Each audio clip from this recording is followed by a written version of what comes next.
এই পৃথিবীর ময়দানে বিশ্বনবী যে রকম করে দিন প্রচার করেছে আজও বাংলার মাটিতে ওই রকম করে দিন প্রচার করতে গিয়ে আমাদের উপরে জুলুম আসে, নির্যাতন আসে। কথা বলে না কেন? আল্লাহর নবী যেইভাবে দিনের কথা প্রচার করে গিয়েছে, অন্তত ওই রকম করে দিন প্রচার আজও যদি বাংলার মাটিতে আমরা করতে পারতাম, এই দেশের নাস্তিক রামবাম যারা আছে এমনি অন্তত সোজা হয়ে যেত। পৃথিবীতে কেউ স্থায়ী হয় না, হোক না সে ফেরাউন কিংবা নমরুদ, কেউ ভবে চিরকাল রয় না। পৃথিবীতে কেউ স্থায়ী হয় না, হোক না সে ফেরাউন কিংবা নমরুদ, কেউ ভাবে চিরকাল রয় না। চলে যায় সব ছেড়ে যেতে হয়, মৃত্যু মানে না কোনো পরিচয়। সব রাজা মহারাজা আর মহাবীর, সব রাজা মহারাজা আর মহাবীর, কাউকে সে অবকাশ দেয় না। কেউ ভাবে চিরকাল রয় না। পৃথিবীতে কেউ স্থায়ী হয় না, হোক না সে ফেরাউন কিংবা নমরুদ, কেউ ভাবে চিরকাল রয় না। আলহামদুলিল্লাহ। আল্লাহ পাক বলেন, ক্বালাল্লাযীনা কাফারু লা তাসমাউ লিহাযাল কুরআনি ওয়ালগাউ ফীহি লাআল্লাকুম তাগলিবুন।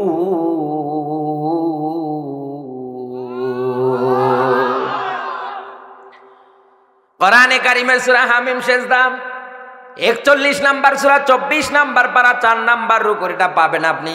26 নাম্বার আয়াতে আল্লাহ রাব্বুল আলামিন ব্যাখ্যা দিয়েছে, কুষ্টিয়াবাসী কোরআনের আয়াত শোনার পরে অন্তত আপনার জীবনের বিরুদ্ধে যদি চলে যায় আপনি রাগ করবেন না। আপনার দুটি পা ধরে বলি আমি, কারণ আমি আমার বাবার কথা বলার জন্য নীলফামারী থেকে আসিনি, আমার মায়ের কথা বলার জন্য আসিনি, আমি এসেছি আল্লাহর কোরআন প্রচার করার জন্য। বিশ্বনবী আমার দিনের দাওয়াত দেওয়া যখন শুরু করেছে, আল্লাহর নবী আমার দিনের দাওয়াত যখন মানুষের দ্বারে দ্বারে পৌঁছাতে গিয়েছে, কাফের বেঈমান যারা ছিল তারা সঙ্গে সঙ্গে ওই জায়গাগুলোতে গিয়ে বাধা দিত, প্রোটেস্ট করত, প্রতিবাদ করত। আবু জাহেল ট্রাইব্যুনাল গঠন করে ডাক দিয়ে বলতো, এ পৃথিবীর ময়দানে মুহাম্মাদুর রাসূলুল্লাহ সাল্লাল্লাহু আলাইহি ওয়াসাল্লাম যেই জায়গায় গিয়ে কোরআন প্রচার করে, যেই জায়গায় গিয়ে কোরআন বলে, তোমরা ওই জায়গাগুলোতে গিয়ে হট্টগোল বাজিয়ে দাও, ওই জায়গাগুলোতে মারামারি সৃষ্টি করে দাও। ১৫০০ বছর আগে আবু জাহেল পৃথিবীর ময়দানে এইরকম কর্মকাণ্ড করেছে, এটা ইতিহাসে আজ পর্যন্ত লেখা আছে। তামাম দুনিয়ার মানুষগুলো আজ আবু জাহেলের এই কর্মকাণ্ডর কারণে ওকে ১৮০ মাইল বেগে গালি দিয়েই যাচ্ছে। কথা বলছো না কেন? ৯৬% মুসলমানের দেশে আজ কত মানুষ এই দেশে ঈমান আখলাক দেখলে মনে হয় ও আবু জাহেলকে পর্যন্ত ছাড়িয়েছে। কথা বলে না কেন? কি ভুল বললাম? আরো জোরে। আবু জাহেলের বক্তব্য ছিল এটা, মুহাম্মাদুর রাসূলুল্লাহ সাল্লাল্লাহু আলাইহি ওয়াসাল্লাম যেই জায়গায় গিয়ে কোরআন প্রচার করে, যেই জায়গায় কোরআনের কথাগুলো বলে, তোমরা ওই জায়গাগুলোতে গিয়ে বাধা দাও। ওই সময় বাধা দেওয়ার কয়েকটা সিম্পটম আমি আপনাদের বলছি। আবু জাহেল তাদেরকে শিখিয়ে দিত, হাত তালি দিবা, ঢোল তবলা বাজাবা, নাচ গানের আয়োজন করবা। মানুষ যেন অন্তত মোহাম্মদ যেই জায়গায় কোরআন বলে ওই জায়গায় যেন না যায়, মানুষ যেন তোমাদের নাচ গানের আসরে এসে বসে যায়। আজও বিশ্বের ময়দানের দিকে তাকিয়ে দেখেন, কোরআনের মাহফিলগুলোতে অত লোক খুঁজে পাওয়া যায় না। নর্তকীরা আসলে বাংলার মাটিতে জায়গা দেওয়া যায় না। তাহলে এই দেশের মানুষের ঈমান কত নিচে নেমে গিয়েছে আপনি হিসাব করেন তো।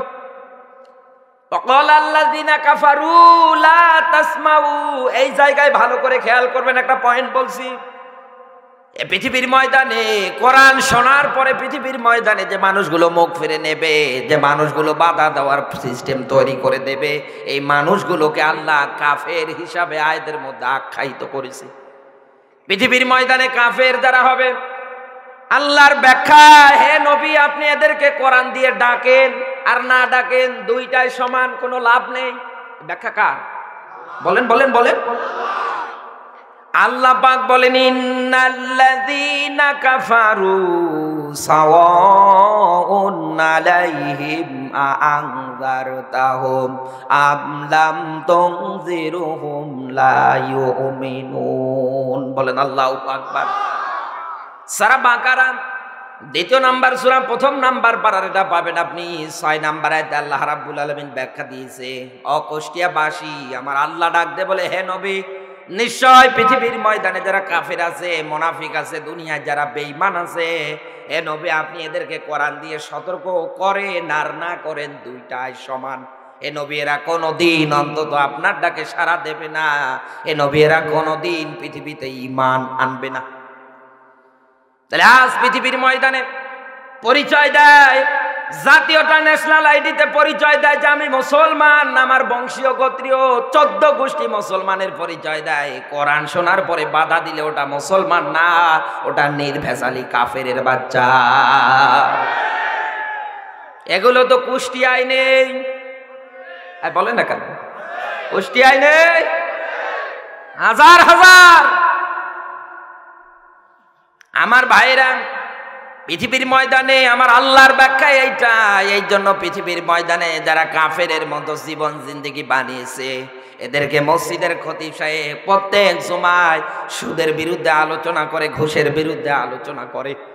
মানুষের উপরে জুলুম করা যাবে না, অন্যায় করা যাবে না, অবিচার করা যাবে না, একাধিক এইরকম বয়ান একাধারে করেই যায়।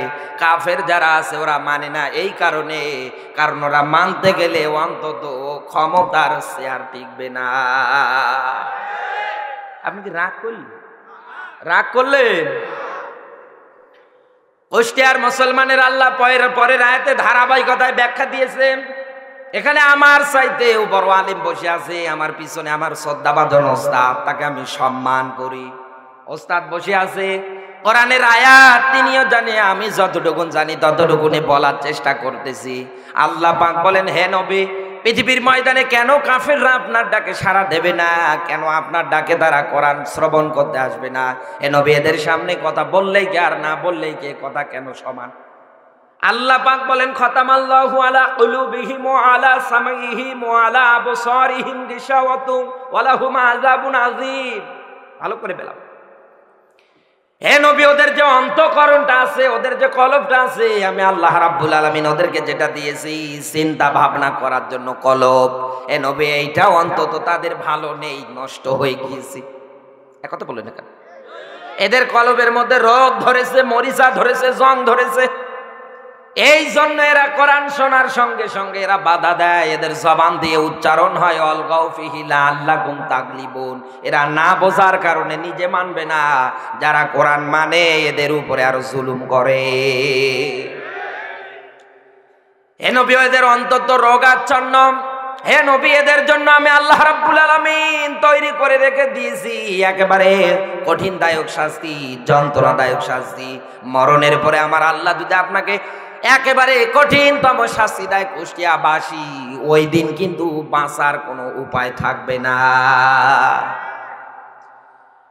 বিশ্বনবী আমার দিনের দাওয়াত দেয়া যখন আল্লাহর নবী শুরু করে দিলেন, নবীজি আমার দিনের দাওয়াত দিতে গিয়ে আল্লাহর নবীকে একাধারে একটার পর একটা বিপদে পড়া লাগে। নবীজির কাছে আবু জাহেলের নেতা কর্মীরা যারা আছে সে ডাকতে বলে, মুহাম্মাদুর রাসূলুল্লাহ সাল্লাল্লাহু আলাইহি ওয়াসাল্লাম আবু জাহেল এত পরিমাণে অসুস্থ, এই অসুস্থতার মধ্য দিয়ে আপনারে দেখতে চেয়েছে। আপনি অন্তত আমার ডাকে সাড়া দিয়ে তো মেহেরবানি করে চলেন তো আবু জাহেলের কাছে। বিশ্ব নবী আমার সবচাইতে দরদি ছিলেন। ওমা আরসালনাকা ইল্লা রাহমাতাল লিল আলামিন। আমার আল্লাহর নবীজিকে জানাচ্ছেন, হে নবী, আপনাকে তো আমি পৃথিবীর ময়দানে জগৎ সমূহের রহমত হিসাবে বানিয়েছি। নবীজি আমার রহমত, রাগ ছিল না, কারো উপরে মনোমালিন্য ছিল না। কেউ যদি অপরাধ করত তারপরে আল্লাহর নবী সঙ্গে সঙ্গে তাকে ক্ষমা করে দিতেন, মাফ করে দিতেন। কুষ্টিয়ার মুসলমানেরা ভালো করে মেলাবেন, বিশ্ব নবী আমার দিনের কথা প্রচার করা যখন শুরু করে দিলেন, আবু জাহেলের একটার পর একটা ধান্দা যে অন্তত মুহাম্মদুর রাসূলুল্লাহ সাল্লাল্লাহু আলাইহি ওয়াসাল্লাম যা বলতে চায় এইগুলো সমাজের, রাষ্ট্রের সব জায়গায় যদি বাস্তবায়ন হয়ে যায়, অন্তত আমি যে 2 নাম্বারই করি মানুষ আমারে ধরে ফেলবে। এক কথা বলে না কেন? এই জন্য লোকজন পাঠিয়ে দিল যে আমি অসুস্থতার ভান করব, তোরা অন্তত গভীর রজনীতে আমার ভাতিজাকে রাস্তা দিয়ে ডেকে নিয়ে আসবি, আর ওই রাস্তার মধ্যে একটা গর্ত খনন করে রেখে দিবি, আর ওই গর্ত খনন করার পরে ওর উপরে কিছু ঝোপঝাড় দিয়ে রাখবি। গভীর রজনীতে আমার ভাতিজা যখন রাস্তা দিয়ে যাত্রা শুরু করে দেবে, যখন ওর মাঝ বরাবর এসে পা রাখবে, পড়ে যাবে, সঙ্গে সঙ্গে ওকে মাটি চাপা দিয়ে মেরে ফেলবে। আবু জাহেলের এত পরিমাণে প্ল্যান বিশ্ব নবীরে মারার জন্য, শুধু দিন প্রচার করে। এই কারণে আজও 96% মুসলমানের দিকে তাকিয়ে দেখেন, আজও বাংলার মাটিতে আলেমগুলোর কোনো অপরাধ নেই, একটাই মাত্র অপরাধ, কোরআন প্রচার করা। আমার ভাইরা, বিশ্ব নবী আমার যাত্রা যখন শুরু করে দিলেন, যখন ওই গর্ত বরাবর চলে গিয়েছে, হযরত জিবরাইল এসে ডাক দিয়ে বলে, রাসূলুল্লাহ, অন্তত আপনি হাতটা দেন, আপনাকে আমি একটু পার করে দেই। নবীজির হাত ধরে হযরত জিবরাইল গর্তটা পার করে দিলেন। আবু জাহেলের বাড়ির সামনে গিয়ে যখন ডাক দিয়েছে, চাচা আমার কোথায় আপনি? আবু জাহেল তো অসুস্থ, অসুস্থতার ভান করেছে বিশ্ব নবীরে মারার জন্য। চটকে উঠে চিন্তা করে, এখনো মরে নাই, এখনো মরেনি। গর্ত খনন করাই আছে। হঠাৎ করে একদিন আবু জাহেল ওই রাস্তা দিয়ে যখন হেঁটে হেঁটে যাচ্ছিল, হঠাৎ করে ও গর্তের মধ্যে পড়ে গিয়েছে, আর ওর লোকজন পাথর নিয়ে রেডি মেরে দেবে। ডাক দিয়ে বলে, এই দাঁড়া, আমি মোহাম্মদ না, আমি তোদের নেতা, তোদের লিডার আবু জাহেল, অন্তত তুমি আমার এই জায়গা থেকে ওঠা, আমার ছেড়ে দাও, আমি তোমাদের নেতা। আমার আল্লাহর ব্যাখ্যা হচ্ছে, ওয়া মাকারু ওয়া মাকারাল্লাহু খায়রুল মাকিরিন।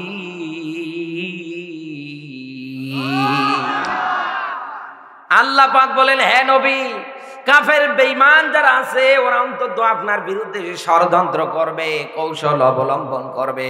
এ নবী, আমি আল্লাহ রাব্বুল আলামিন তাদের কৌশলের কি অ্যান্টিবায়োটিক দেওয়া দরকার আমার আল্লাহর এটা ভালো জানা আছে।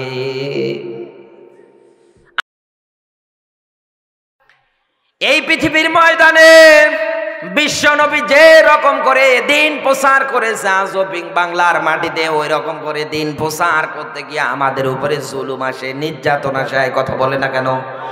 আল্লাহর নবী যেইভাবে দিনের কথা প্রচার করে গিয়েছে, অন্তত ওই রকম করে দিন প্রচার আজও যদি বাংলার মাটিতে আমরা করতে পারতাম, এই দেশের নাস্তিক রামবাম যারা আছে এমনি অন্তত সোজা হয়ে যেত। কিন্তু এই দেশে আমরা দিন প্রচার করে ভাগ বানিয়ে ফেলেছি। এক দল বানিয়েছে এই দল, আরেক দল বানিয়েছে ওই দল। কথা বলেন না কেন? এক দল কানে হাত দিয়ে শুধু কান্না আর কান্না, ও আর কোনো ওয়াজ খুঁজে পায় না। এক কথা বলে না কেন? আরেক দল এসে শুধু কবরের ওয়াজ, কবরের ওয়াজ, ও আর ওয়াজ খুঁজে পায় না। সাধারণ এই সমাজের মানুষগুলো দিন দিন সুদ নিয়ে, জেনা নিয়ে, খারাপ খারাপ কাজ দিয়ে একাধারে তাদের জীবন জিন্দেগি চালাচ্ছে। আপনি কোরআনের একটা আয়াত নিয়ে, আনুষাঙ্গিক অন্যান্য কাহিনী নিয়ে অন্তত হক কথাগুলো বলেন, দেখবেন এই দেশের মানুষের হৃদয় আমার আল্লাহ এমনিতেই গলিয়ে দেবে। আমার ভাইরা, এই পৃথিবীর ময়দানে কাফের যারা আছে ওরা কোরআন শোনার সঙ্গে সঙ্গে বাধার সৃষ্টি করে দেবে। এই কারণ ওদেরকে কোরআন দিয়ে দাওয়াত দিলেই কি আর না দিলেই কি ওরা কোনোদিন পৃথিবীতে ঈমান আনবে না। এদের অন্তরের মধ্যে মরিচা পড়ে গিয়েছে, জং ধরেছে। এই জন্য আল্লাহ রাব্বুল আলামিন আপনাকে কোরআনের আয়াত দিয়ে জানাচ্ছে, লাহুম কুলুবুল লা ইয়াফকাহুনা বিহা। বলেন আল্লাহু আকবার। সূরা আরাফ 7 নাম্বার সূরা 9 নাম্বার পারা এটা পাবেন আপনি 179 নাম্বার আয়াতের। এটা আমার আল্লাহ রাব্বুল আলামিন ব্যাখ্যা দিয়েছে মাঝের অংশে। এই পৃথিবীর ময়দানে 3টা ইন্দ্রিয় শক্তি মানুষকে আল্লাহ দেওয়ার পরেও যদি কাজে না লাগায়, আমার আল্লাহর দৃষ্টিতে ওটা 4 পাওয়ালা জানোয়ারের চাইতেও খারাপ। ইন্দ্রিয় শক্তি কয়টা বলেন না কেন, আরো জোরে। 3টা। 1 নম্বরে আল্লাহ পাক বলেন, লাহুম কুলুবুল লা ইয়াফকাহুনা বিহা। আমি ওদেরকে অন্তঃকরণ দিলাম কিন্তু কোনো চিন্তা নেই। তাহলে এইখান থেকে একটা প্রমাণ পাওয়া যায়, ব্যাখ্যা পাওয়া যায়, এই পৃথিবীর ময়দানে আমার আল্লাহ অন্তর দিয়েছে, কলব দিয়েছে আপনার চিন্তা ভাবনা করার জন্য।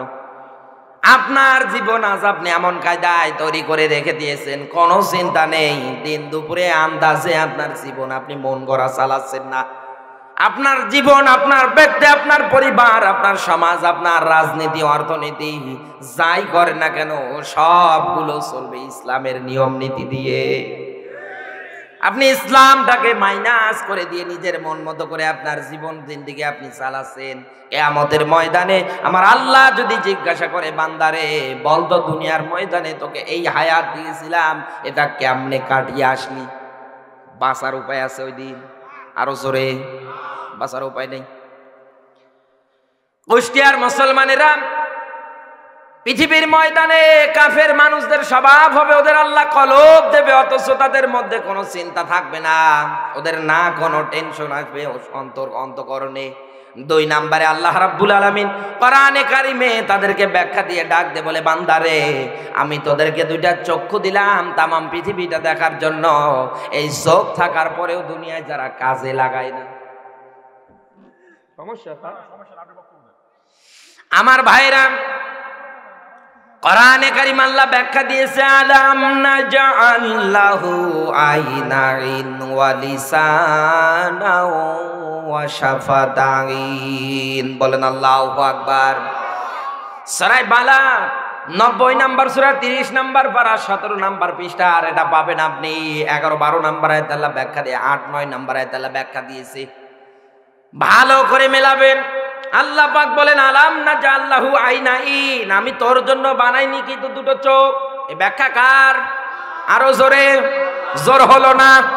আল্লাহ আপনাকে আয়াত দিয়ে ডাক দে, বলে বান্দা রে আমি তোর জন্য 2টো লাইট বানালাম, চোখ বানালাম, তামাম পৃথিবীটা দেখার জন্য আমি তোকে 2টা চোখ দিলাম। পৃথিবীর ময়দানে যাদের চোখ নেই, অন্তত তাদের কাছে গিয়ে অন্তত তার মনের কষ্টগুলো আপনি একটা বার শুনবেন, আপনার চোখ থেকে অলরেডি পানি চলে আসবে। এই জন্য আল্লাহ আপনাকে চোখ দিয়েছেন, তামাম পৃথিবীটাতে ভালো মন্দ আপনি দেখবেন। কিন্তু এই দেশে কত মানুষ আছে চোখ পাওয়ার পরে পৃথিবীর ময়দানে চোখের ইশারা দিয়ে কত মানুষের জীবন কেড়ে নেয়। এক কথা বলে না কেন? শুধু চোখের ইশারা, চোখ টিপ দিয়ে অনেকে রাতারাতি বড়লোক হয়। এক কথা বলে না কেন? আপনি যাই করেন না কেন, আপনার পুরো মানব দেহটা অন্তত যদি কলব থাকার পরেও কাজে না লাগান, আপনার চোখ থাকার পরেও, জিহ্বা ঠোঁট থাকার পরেও যদি কাজে না লাগান, এই পৃথিবীর ময়দানে আল্লাহ শ্রবণ শক্তি দিয়েছে, এটা থাকার পরেও দুনিয়ায় যদি কাজে না লাগান, আপনি আর আবু জাহেল আর কাফের সমান। এক কথা বলেন না কেন? আবু জাহেলের যেমন কোনো চিন্তা ছিল না, টেনশন ছিল না, আল্লাহর রাসূল এত দাওয়াত দিয়েছে তারপরেও জিন্দেগিও মানেনি। খালি বলে দা হ্যাঁ সময় আসুক, সময় আসুক। এক কথা বলেন না কেন? আমি না, তোমার চাচি গোষ্ঠী আছে সবাই মিলে ইসলাম গ্রহণ করবে। এই জন্য আল্লাহর নবী মাঝে মাঝে এত পরিমাণে আল্লাহর নবী শোকাচ্ছন্ন হতেন, আল্লাহর নবী কষ্ট পেতেন। আফসোস করে নবীজি বলতেন যে তামাম মক্কার মানুষেরা যদি আমাকে গালি দেয় আমার অতটা কষ্ট লাগে না, কিন্তু আমার চাচা আবু জাহেল যখন আমাকে গালি দেয় আমার সবচাইতে বেশি কষ্ট লাগে। এক কথা বলে না কেন? পৃথিবীর ময়দানে নিজের ঘরের মানুষ যদি আপনাকে কষ্ট দেয়, এই কষ্ট ভোলা যায় আরো জোরে। পৃথিবীতে কাফের হবে যারা, ওরা কোনোদিন কোরআন শ্রবণ করতে দেবে না। যারা বলবে এদের উপরে অ্যাকশন, মামলা, জেল, জরিমানা, জুলুম, ঘর ছেড়ে দেবে, বাড়ি থেকে তাড়িয়ে দেবে, এক কথা বলেন না কেন? আজ এই দেশে তাই হচ্ছে। পৃথিবীর ময়দানে আপনি গান বলবেন, অসুবিধা নেই, আপনি যাত্রার অনুষ্ঠান করবেন, অসুবিধা নেই, কিন্তু কোরআনের মঞ্চ তৈরি করে কোরআনের কথা, ইসলামের ইতিহাস প্রেক্ষাপট নিয়ে যখন কথা বলবেন, একদল মানুষ মনে করে হ্যাঁ আমারে বললো, আমি আপনারে চিনি। বলেন না কেন? চিনি আপনারে। আপনার ক্যারেক্টার আর ফেরাউনের ক্যারেক্টার যদি এক হয়, আমি কি করব? আমার কিছু করার আছে? শুধু আপনি বলেন হ্যাঁ আমারই বললো, আর লোক খুঁজে পায় না, অথচ ওনারে আমি চিনিয়ে না। আমি কোরআনের আয়াত থেকে আপনারে ব্যাখ্যা দিচ্ছি। পৃথিবীতে এখনো যদি আপনার এই আয়াতটা আপনার জীবনের বিরুদ্ধে যায়, আপনি তাওবা করে ফিরে আসে।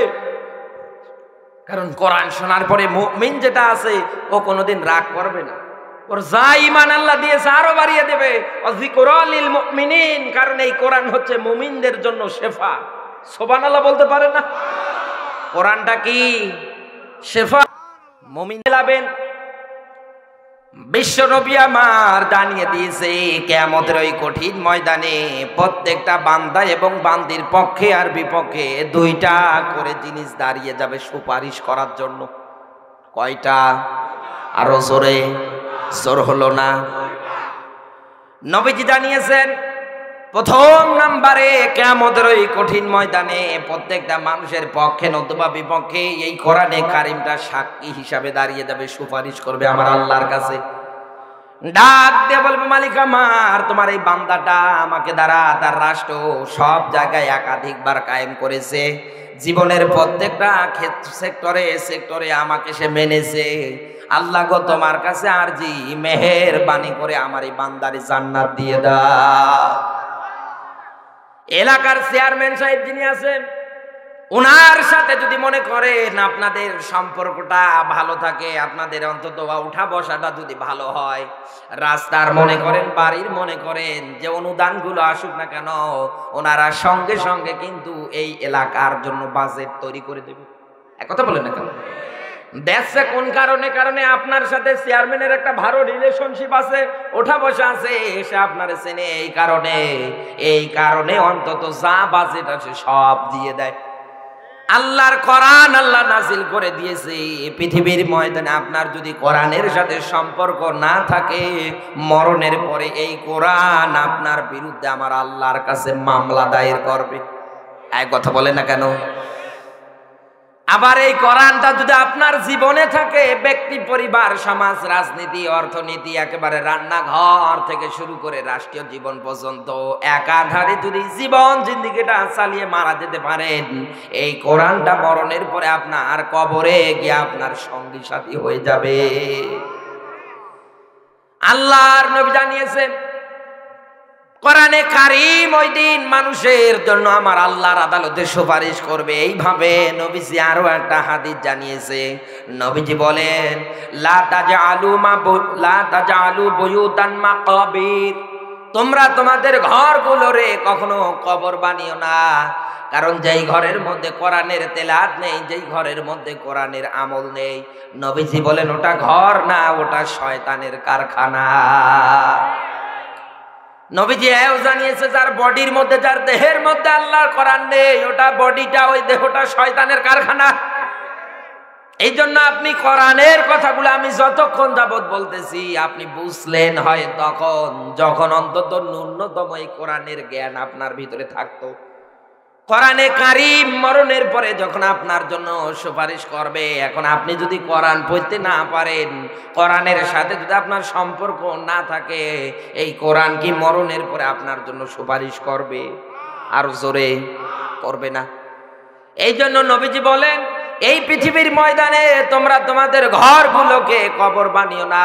কারণ যেই ঘরের মধ্যে কোরআনের তেলাওয়াত হয় না, কোরআনের আয়াত পড়া হয় না, যেই পরিবারটা, যেই সমাজটা কোরআনের বিধান দিয়ে চলে না, আমার আল্লাহর ব্যাখ্যা হচ্ছে ওটা শয়তানের কারখানা। কুষ্টিয়াবাসী ভালো করে মেলাবেন, নবীজি আরো একটা হাদিস বললেন, যেই সমাজের মানুষগুলো অন্তত কোরআন মেনে কোরআন বুঝে আমল করে মারা যেতে পারবে, কিয়ামতের কঠিন ময়দানে আমার আল্লাহ রাব্বুল আলামিন তাদের মাথার মধ্যে নূরের টুপি পরিয়ে দেবে। সুবহানাল্লাহ বলতে পারে না? নবীজি জানিয়েছেন কোরআনের আমল করার কারণে বান্দার মাথার মধ্যে যখন আল্লাহ নূরের টুপিটা পরিয়ে দেবে, নূরের টুপি পরিয়ে দেওয়ার কারণে পুরো হাসরের ময়দানটা আলোয় আলোকিত হয়ে যাবে। অন্যান্য বান্দা যারা আছে ডাকতে বলবে, মালিক আমার, তোমার এই বান্দাটা জমিনের ময়দানে কি এমন ভালো কাজের আঞ্জাম দিয়েছিল আমারে বলো। আজ এই মানুষটার মাথার মধ্যে তুমি নূরের টুপি পরিয়ে দিয়েছ, যেই নূরের টুপিটার কারণে পুরো ওর মাথাটা ঝলমল করে হাসরের ময়দানটা আলোয় আলোকিত হয়ে গিয়েছে।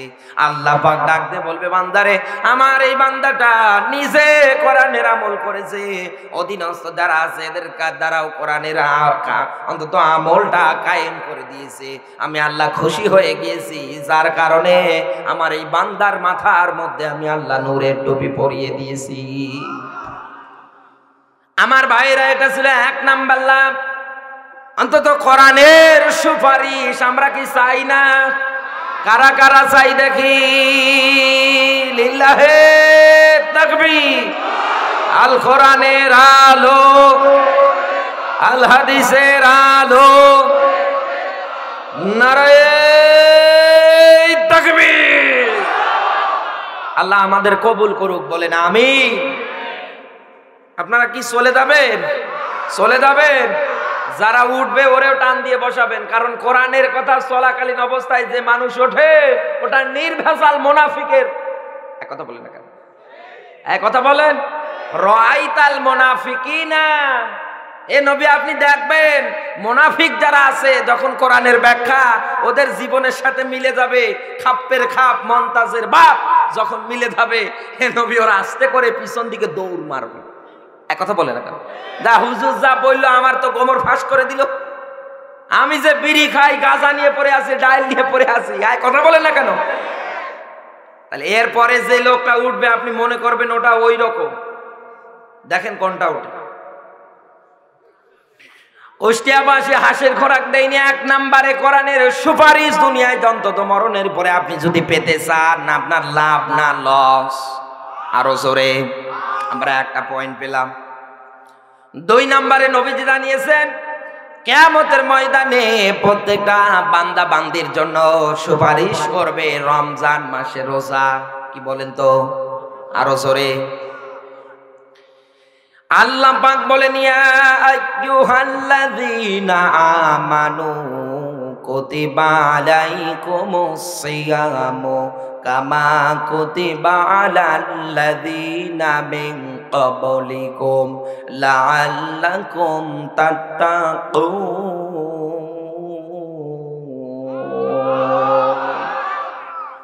আল্লাহ পাক বলেন, ওহে যারা ঈমানদারের দাবি করো তোমাদেরকে বলতেছি, ইয়া আইয়ুহাল্লাযীনা আমানু, ওহে যারা ঈমানদারের দাবি করো তোমাদেরকে বলতেছি, বিশ্বাসীর দাবি করো তোমাদেরকে বলতেছি, রমজান মাসের রোজা আমি তোমাদের উপরে ফরজ করে দিলাম। শুধু তোমাদের উপরে না, তোমাদের পূর্ববর্তী যত উম্মাত এসেছিল, যত জাতি এসেছিল, যত গোষ্ঠী এসেছিল, সবার উপরেই বিধানটা আমি আল্লাহ ফরজ করে দিয়েছিলাম।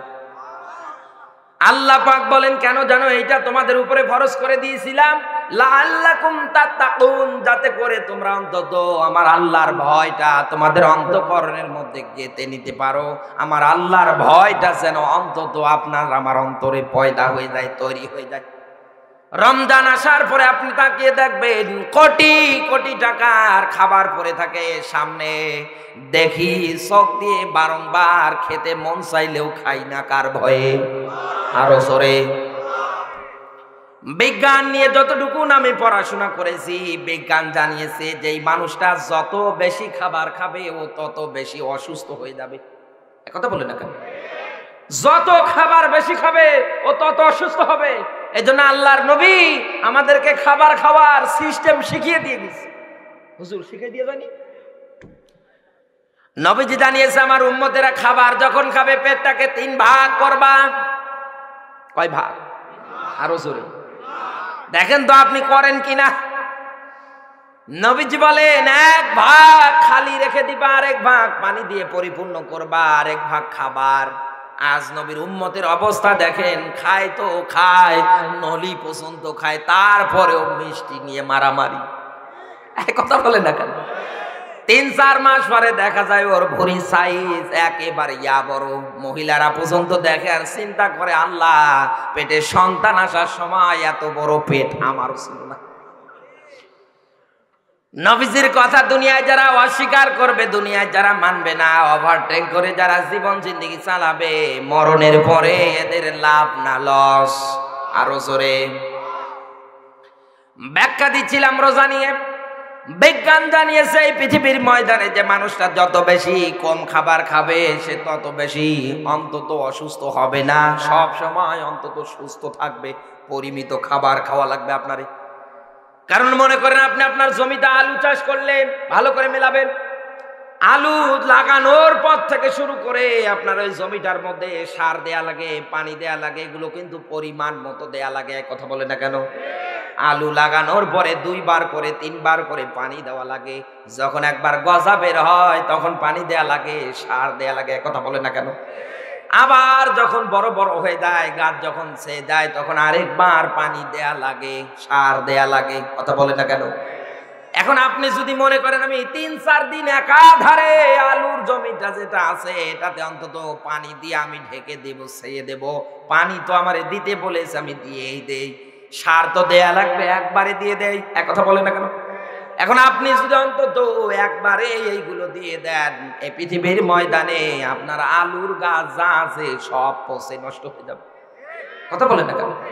এই যে আপনি পরিমাণ মতো না দেওয়ার কারণে, নির্দিষ্ট সময়ে যখন যতটুকু দরকার অতটুকু না দেওয়ার কারণে আপনি একাধারে দিতেই থাকলেন, আপনার আলুটা যেমন নষ্ট হয়ে গেল, পৃথিবীর ময়দানে আমার আল্লাহ রাব্বুল আলামিন আপনার মানব দেহটা তৈরি করেছে ঠিক একই রকম। যত খাবার কম খাবেন আপনি তত সুস্থ থাকবেন, আর আপনি যত বেশি খাবার খাবেন আপনার তত বেশি রোগ ব্যাধি আরো চেপে ধরবে। কথা বলেন না কেন?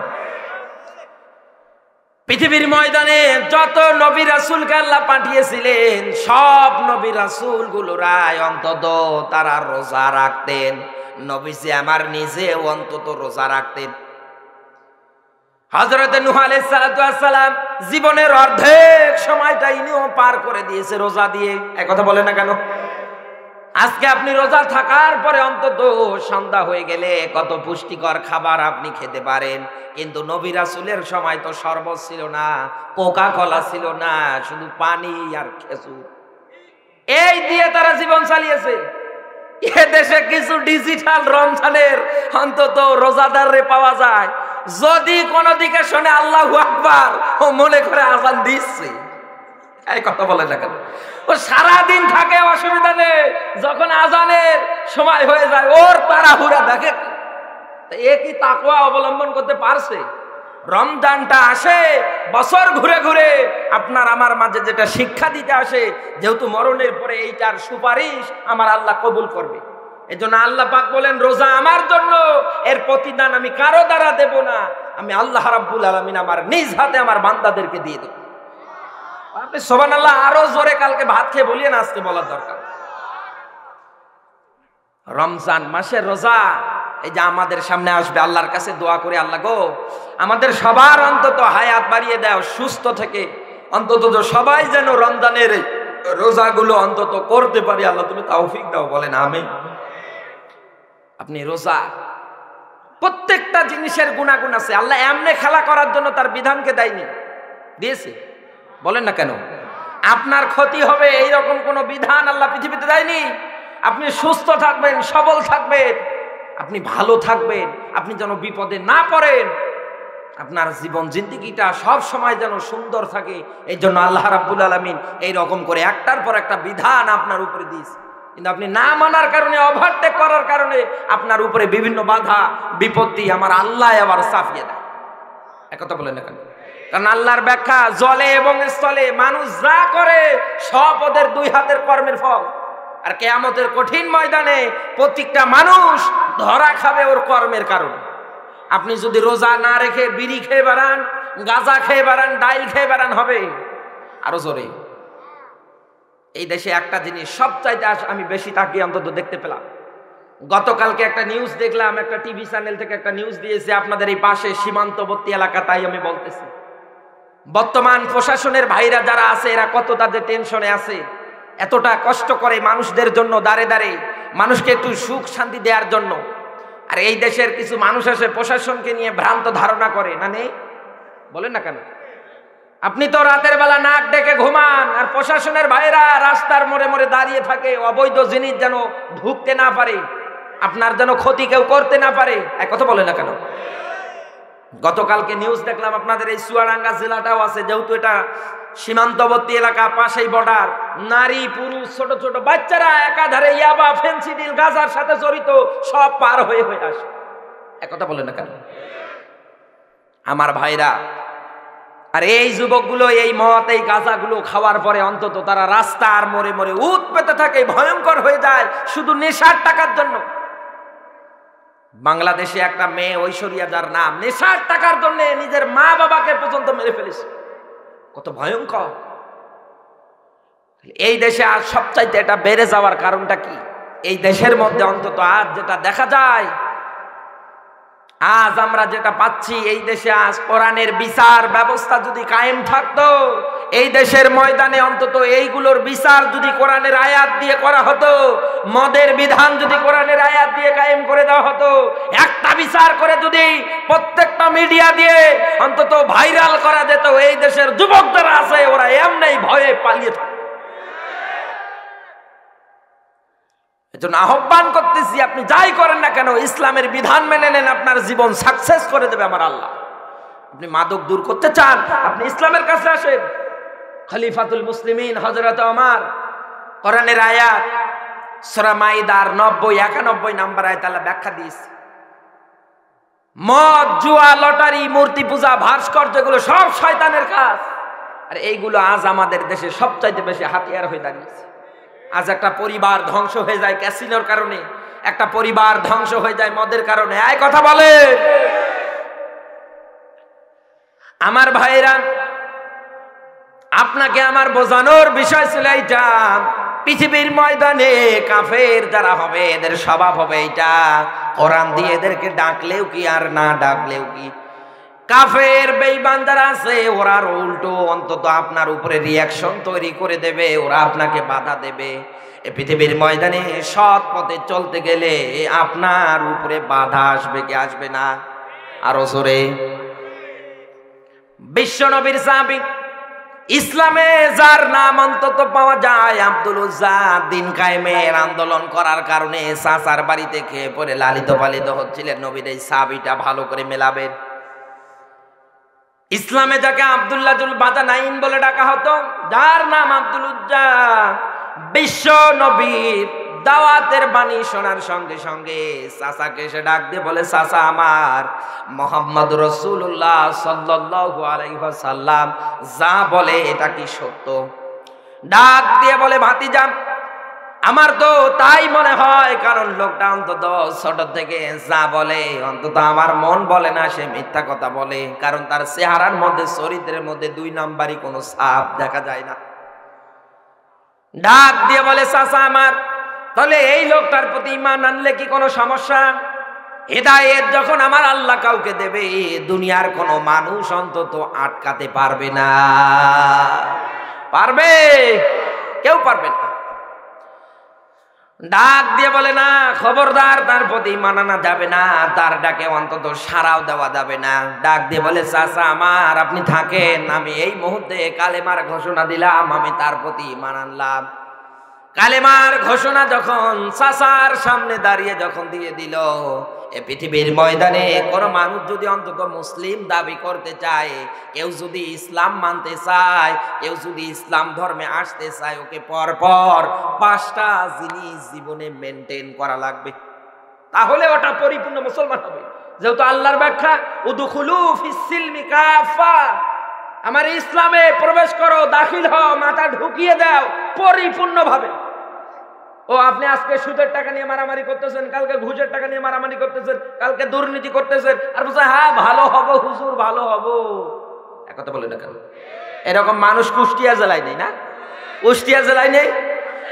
সুদের টাকা লেনদেন ওপেনে জিজ্ঞাসা, এটা কেন করলেন? বলে আরে ভাই বলিয়েন না, এই 2-4 দিন করলাম আর করবো, 3 দিন পরে আবার এক কথা বলে না, আবার বলে হ্যাঁ হুজুর ভুল হয়ে গেছে আর করবো না। ওই ভুলে তো মনে থাকে না, 6 দিন পরে আবার এক কথা বলে না। ইসলাম কি এইরকম? কেউ যদি ইসলাম ধর্মে প্রবেশ করতে চায়, ওরে অন্তত সঙ্গে সঙ্গে এই 5টা জিনিসে মানা লাগবে, যেহেতু ইসলামের মূল ভিত্তি মূল খুঁটি এই 5টা জিনিস। হুজুর ঠিক আছে? ইসলামের স্তম্ভ 5টা। কয়টা? আরো জোরে। তার 1 নম্বরে এই যে আব্দুল্লুজ্জা চাচার সামনে যে ঘোষণা দিলেন, আমি এতদিন কাফের ছিলাম, এখন আর কাফের থাকবো না, আমি ঘোষণা দিলাম লা ইলাহা ইল্লাল্লাহু মুহাম্মাদুর রাসূলুল্লাহ সাল্লাল্লাহু আলাইহি ওয়াসাল্লাম। ইসলামের 1 নাম্বার স্তম্ভ, 1 নাম্বার খুঁটি, সেটাই হচ্ছে কালেমা। বলেন তো কি বলেন না? কালেমা। শুধু কালেমা মুখ দিয়ে পড়লেন, গড়গড় গড়গড় করে পড়ে গেলেন, কিন্তু কালেমার থেকে কি শিক্ষা নেওয়া যায় এটা নিলেন না, আপনি এটা মানতেও চান না। কালেমা আপনাকে এইটাই শিক্ষা দেয়, ইসলাম ধর্মে প্রবেশ করার পরে হালাল যেটা আছে হালাল মানা রাখবে, হারাম যেটা আছে মাইনাস করে দাও। আর আপনি কালেমা পড়ার পরেও, মুসলমান দাবি করার পরেও হারাম জিনিস নিয়ে মাতামাতি করতেছে। আমার ভাইরা, 2 নম্বরে কোন মানুষ যদি অন্তত ইসলাম ধর্মে পরিপূর্ণভাবে প্রবেশ করতে চায়, কোন মানুষ যদি ইসলাম ধর্ম মানতে চায়, 2 নাম্বার অন্তত তার জীবনে নামাজ থাকা লাগবে। শুধু নিজে নামাজ পড়বে এমনটা না, নামাজ কায়েমের জন্য মাঠে ময়দানে আন্দোলন শুরু করে দেবে। এক কথা বলে না কেন? 3 নম্বরে ইসলামের খুঁটি, ইসলামের স্তম্ভ 3 নম্বরে হচ্ছে যাকাত। যেই সমাজের মধ্যে যাকাত ব্যবস্থা কায়েম হয়ে যাবে, ওই সমাজের মধ্যে রহমত দেবে তিনি কে?